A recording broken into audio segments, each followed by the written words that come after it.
अस्सलाम वालेकुम जी, मैंने में सुफ़ियान इकराम। तो आज की वीडियो में मैं आपको बताने वाला हूँ कि किस तरीके से आप अपने कंप्यूटर के अंदर एक लोकल सर्वर क्रिएट कर सकते हैं और उस लोकल सर्वर को क्रिएट करने के बाद अपनी एक वेबसाइट को बनाने के लिए आप उसके अंदर वर्डप्रेस को किस तरीके से इंस्टॉल कर सकते हैं। तो टाइम वेस्ट किए बगैर चलते हैं स्क्रीन पे।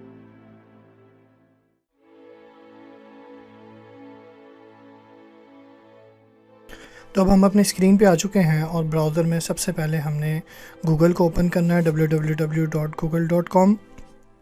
गूगल ओपन होने के बाद यहाँ पे आप लिखें XAMPP XAMPP XAMPP और इसको लिखने के बाद सर्च कर दें। आपके पास अपाची फ्रेंड्स की एक वेबसाइट ओपन हो जाएगी। ये पहला लिंक क्लिक कर लें या नीचे डाउनलोड के बटन पे क्लिक कर लें, आपकी मर्ज़ी है। अभी मैं इस पहले लिंक को क्लिक करके ये साइट को ओपन कर रहा हूँ। अब हमारे पास यहाँ पे अपाची की वेबसाइट ओपन हो चुकी है। यहाँ पे डाउनलोड के लिंक पे आएँ तो हम विंडोज़ के लिए डाउनलोड कर सकते हैं, लिनक्स के लिए कर सकते हैं और OS X के लिए कर सकते हैं। तो अभी फ़िलहाल हम विंडोज़ के लिए डाउनलोड करेंगे, तो मैं इस बटन पे क्लिक कर लेता हूँ। हमारी डाउनलोडिंग जो है वो साथ ही स्टार्ट हो चुकी है। इनफैक्ट हमारे पास ये डाउनलोड हो चुका है और डाउनलोड होने के बाद इसका सेटअप कुछ इस तरीके से नज़र आ रहा है। डबल क्लिक करने के बाद रन के बटन पे क्लिक करें तो यहाँ पे हमें एक मैसेज डिस्प्ले होता है। ये मैसेज दरअसल एक वार्निंग है कि अगर आप अपने XAMPP को उस ड्राइव के अंदर इंस्टॉल करते हैं जहाँ पे आपकी विंडोज़ पड़ी है, तो उसके अंदर बहुत सारी परमिशंस ऐसी होंगी जो XAMPP को अलाउड नहीं होंगी। तो आपने कोशिश करना है कि XAMPP को ऐसी ड्राइव में इंस्टॉल करना है जहाँ पे आपकी विंडोज़ मौजूद ना हो। इस ऑप्शन को ओके करते हैं और XAMPP की इंस्टॉलेशन स्टार्ट करते हैं।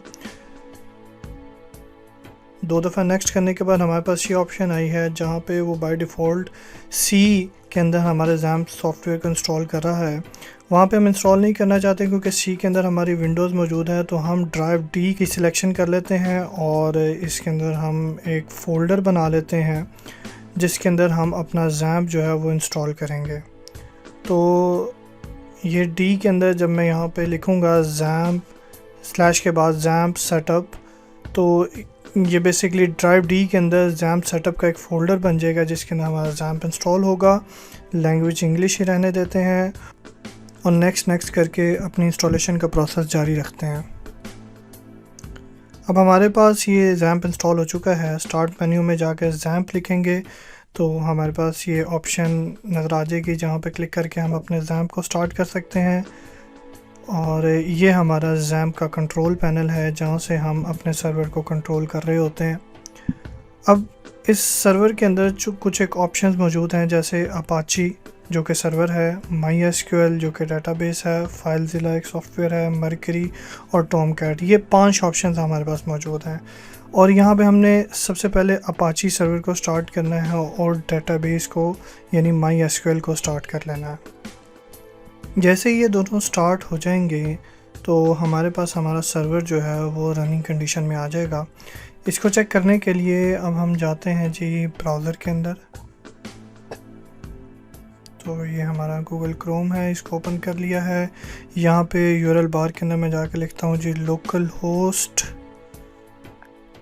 ये इस तरीके से लोकल होस्ट लिखेंगे तो आपको ये गूगल सर्च के ऊपर ले जाएगा। आपने क्या करना है कि जब लोकल होस्ट लिखना है तो आगे स्लैश भी डालनी है।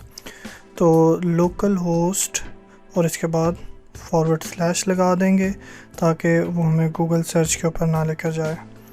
जैसे ही मैंने / लगा के अपने लोकल होस्ट को ओपन किया तो हमारे पास हमारे XAMPP की ये वेलकम पेज ओपन हो चुका है। XAMPP बेसिकली एक पैकेज है अपाची सर्वर, डेटाबेस, PHP और बहुत सारे सॉफ्टवेयर को मिला कर ये एक पूरा पैकेज बना हुआ है जिसको हम इंस्टॉल कर लेते हैं।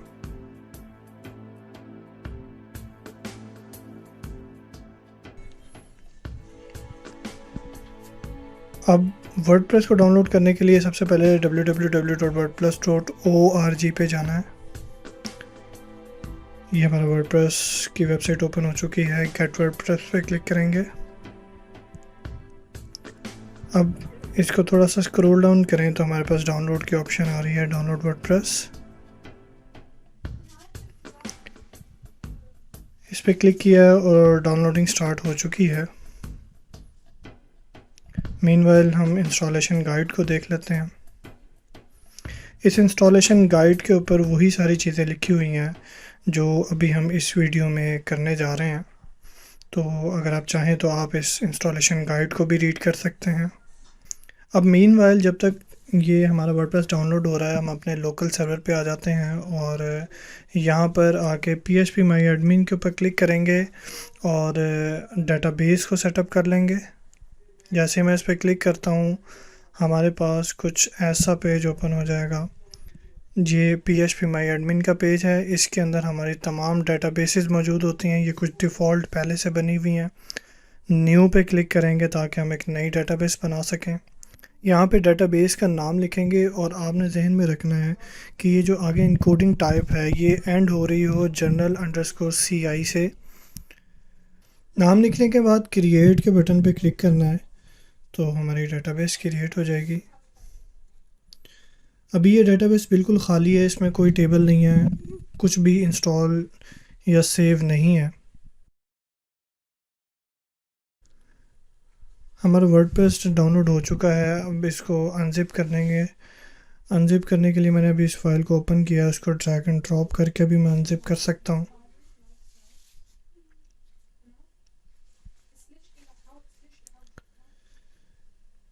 तो यूँ हमारा जो वर्डप्रेस है वो उसकी तमाम फाइल्स यहाँ पे अनजिप हो चुकी हैं। ये तमाम की तमाम फाइल्स हैं। इसको अब मैं यहाँ से कट कर लूँगा, यानी Ctrl+X प्रेस करके भी हम कट कर सकते हैं, यानी वहाँ से हमने उन तमाम फाइल्स को उठा लेना है। और यहाँ पे डी के अंदर जहाँ पे हमने XAMPP को इंस्टॉल किया था वहाँ पे htdocs के फ़ोल्डर के अंदर लाके हमने उस वर्डप्रेस के फ़ोल्डर को रख देना है। तो राइट क्लिक करके पेस्ट करें तब भी पेस्ट हो जाएगा। मैंने Ctrl+V प्रेस किया है। अब हमारा वो जो फ़ोल्डर है वर्डप्रेस का वो यहाँ पे आके सेव हो जाएगा। मीनवाइल ज़हन में रखें कि आपने इस लोकेशन को याद रखना है कि जहाँ पे आपने इंस्टॉल किया है XAMPP, उस XAMPP के अंदर XAMPP का फ़ोल्डर और XAMPP के फ़ोल्डर के अंदर आपने htdocs के फ़ोल्डर को जहन में रखना है जहाँ पे आपने अपना प्रोजेक्ट या अपना वर्डप्रेस ला के रखना होता है।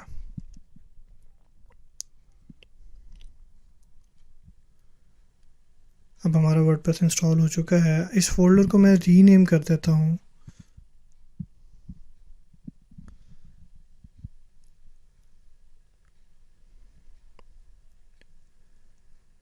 इसका नाम रख लेते हैं हम वेब फॉर ट्यूटोरियल्स। ठीक है, ये लिखने के बाद मैंने इसको यहीं से कॉपी भी कर लिया ताकि जो ओपन कर रहा हो तो परेशानी ना हो। अब ये हमारे पास हमारा जो वर्डप्रेस है वो सेटअप हो गया है। अब हम आते हैं अपने लोकल होस्ट पे और लोकल होस्ट लिखने के बाद / के बाद मैं लिख रहा हूँ अब वही फ़ोल्डर का नाम जो हमने वहाँ पे दिया था उस फ़ोल्डर को। तो जैसे ही लिखने के बाद मैंने यहाँ पे एंटर करूँगा तो हमारे पास उस वर्डप्रेस का सेटअप ओपन हो जाएगा। यहाँ पे अब सबसे पहले हमने अपनी जो लैंग्वेज है वर्डप्रेस की वो सेटअप करनी है, तो हम इंग्लिश ही रहने देते हैं। अब यहाँ पे वो बता रहा है कि हमें डेटाबेस चाहिए, उसका यूज़र नेम, पासवर्ड और सारी की सारी चीज़ें हमें नेक्स्ट स्टेप में डालनी है। तो अपनी डेटाबेस को रेडी रखें। तो डेटाबेस हमने पहले ही रेडी कर ली हुई है, तो लेट्स गो पे क्लिक किया और phpMyAdmin में आके मैंने अपनी डेटाबेस के नाम को यहाँ से कॉपी कर लिया है। अब मैं यहाँ पे पेस्ट कर देता हूँ। यूज़र नेम हमेशा जब आप वर्डप्रेस को इंस्टॉल करते हैं तो यूज़र नेम हमेशा आता है रूट, ROOT रूट, और पासवर्ड कुछ भी नहीं होता, आप उसको ब्लैंक छोड़ दें। और जो डेटाबेस होस्ट है वो आपका लोकल होस्ट है। ये एंटर करने के बाद आप इस बटन पे क्लिक करें और रन द इंस्टॉलेशन के बटन पे क्लिक कर दें। आपका वर्डप्रेस की नेसेसरी फाइल्स जो हैं इंस्टॉल होना शुरू हो जाएंगी। अभी आप देख सकते हैं कि अभी मैंने उस बटन पे क्लिक नहीं किया, आपकी डेटाबेस खाली है।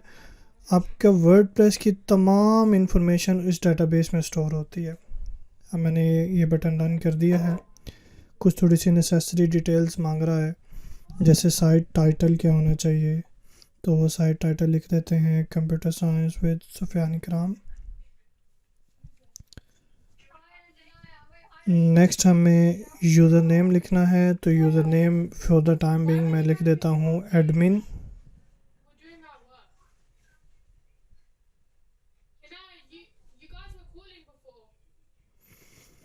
पासवर्ड जो है वो आप अपनी मर्ज़ी से रख सकते हैं। अभी मैं थोड़ा सा आसान पासवर्ड रख रहा हूँ, तो मैंने पासवर्ड को पासवर्ड ही रख दिया है, पासवर्ड 1 2 3।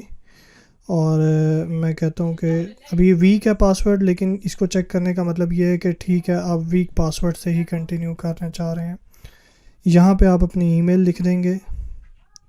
अब ये नेक्स्ट ऑप्शन ईमेल लिखने के बाद है discourage search engine from indexing site. तो जब आप एक वेबसाइट को बनाते हैं और सर्वर पे लोड करते हैं, तो सर्च इंजन जो है वो आपकी वेब पेजेस को अपने पास इंडेक्स कर लेता है। तो अगर आप चाहते हैं कि आपकी वेबसाइट बनते साथ ही सर्च इंजन के ऊपर इंडेक्स हो जाए, तो आप इसको अनचेक रहने दें। और अगर आप चाहते हैं कि अभी लेट से आपकी वेबसाइट जो है वो अंडर कंस्ट्रक्शन मोड में है और आप नहीं चाहते कि अभी ये गूगल सर्च इंजन पे या किसी और सर्च इंजन पे डिस्प्ले हो, तो आप इस ऑप्शन को चेक कर दें। ऑल दो अभी हम चूँकि लोकल सर्वर पे काम कर रहे हैं, तो गूगल सर्च इंजन वैसे ही इसको एक्सेस नहीं कर सकता, तो यहाँ पे इसका कोई इफ़ेक्ट नहीं होगा। खैर, इंस्टॉल वर्डप्रेस के ऊपर क्लिक करते हैं, तो अब आप देख सकते हैं कि मेरे पास मेरा वर्डप्रेस जो है वो सक्सेसफुली इंस्टॉल हो चुका है। और अब मुझे ये लॉगिन के ऑप्शन दे रहा है, मैं लॉगिन पे क्लिक करके इस वर्डप्रेस पे लॉगिन कर लेता हूँ। यूज़र नेम मेरे पास एडमिन ही था और पासवर्ड मैंने रखा था पासवर्ड 1 2 3। तो पासवर्ड और लॉगिन डालने के बाद मैं लॉगिन कर लूँगा।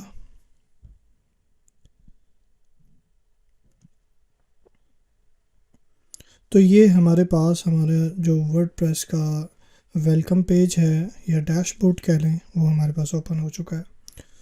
और आप देख सकते हैं कि ये लोकल होस्ट के ऊपर मौजूद है, यानी हमारे सिस्टम पे ही मौजूद है।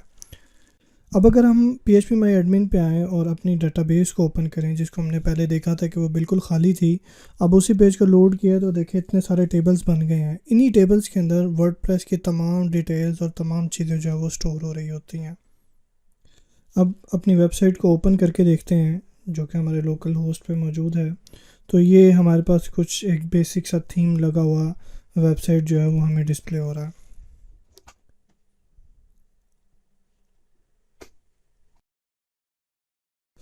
अब अगर अपने सर्वर को बंद करता हूँ, XAMPP के कंट्रोल पैनल से सर्वर और डेटाबेस दोनों को बंद करता हूँ और फिर अपने पेज को लोड करने की कोशिश करता हूँ, तो ऑब्वियसली ये मेरा पेज लोड नहीं होगा, क्योंकि सर्वर ही बंद हो चुका है। तो सर्वर ने ही तो पेज को लोड करना होता है। तो अब अगर दोनों चीज़ें मैं चला दूँ तो फिर लोड करूँ, तो ऑब्वियसली हमारा पेज लोड हो जाएगा। अब मैं सिर्फ सर्वर को बंद करता हूँ और डेटाबेस को चलता रहने देता हूँ, तो हमारा पेज अभी भी लोड नहीं होगा। ठीक है, हमें कुछ भी डिस्प्ले नहीं होगा। और अगर मैं इसको चेंज करता हूँ और सर्वर को चला देता हूँ और डेटाबेस को बंद कर देता हूँ, अब मैंने इस पेज को रीलोड किया है, तो आप देख सकते हैं अब मेरे पास एक पेज तो लोड हो रहा है। डैट मीन्स कि हमारा सर्वर चल रहा है, लेकिन वो पेज कह रहा है कि हमारी डेटाबेस कनेक्ट नहीं हो रही है, और उसी डेटाबेस में ही तो हमारी सारी वर्डप्रेस की ईच एंड एवरीथिंग सेव है। जैसे ही मैं डेटाबेस स्टार्ट करता हूँ, हमारा पूरा पेज सही तरीके से लोड होना शुरू हो जाता है।